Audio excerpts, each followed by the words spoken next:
தன்னம்பிக்கை தரும் உண்மை கதை. அருணிமா சின்ஹா. முடியாததை முடித்த பெண். 2011ஆம் ஆண்டு இளம் தேசிய மட்ட வாலிபால் வீராங்கனை ஆன அருணிமா சின்ஹா ரயிலில் பயணம் செய்து கொண்டிருந்தார். சில கொள்ளையர்கள் அவளிடம் இருந்த சங்கிலியை பறிக்க முயன்றனர். எதிர்த்ததால் அவளை ஓடும் ரயிலில் இருந்து தள்ளிவிட்டனர்.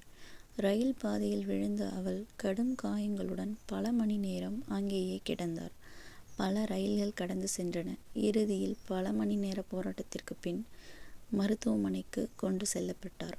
ஒரு காலை முழுவதும் வெட்டி அகற்ற வேண்டிய நிலை. பலர் சொன்னார்கள், இவளின் வாழ்க்கை இங்கேயே முடிந்துவிட்டது என்று. ஆனால் அருணிமா என்ன சொன்னார் தெரியுமா? நான் உயிருடன் இருக்கிறேன். எனக்கு இன்னும் கனவு இருக்கிறது. அவள் செயற்கை காலுடன் மீண்டும் நடக்க கற்றுக்கொண்டார். அதற்கு பிறகு எடுத்த முடிவு உலகையே திரும்பி பார்க்க வைத்தது.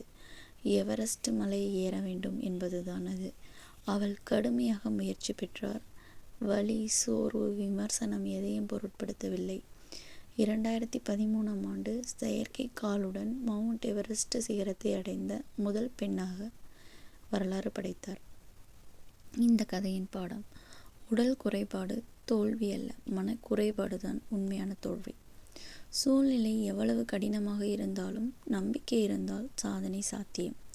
பிறர் சொல்வது உங்கள் எல்லையை நிர்ணயிக்காது. தன்னம்பிக்கை என்றால் என்னால் முடியாது என்ற உலகத்துக்கு பாருங்கள், நான் முடித்து விட்டேன் என்று நிரூபிப்பது.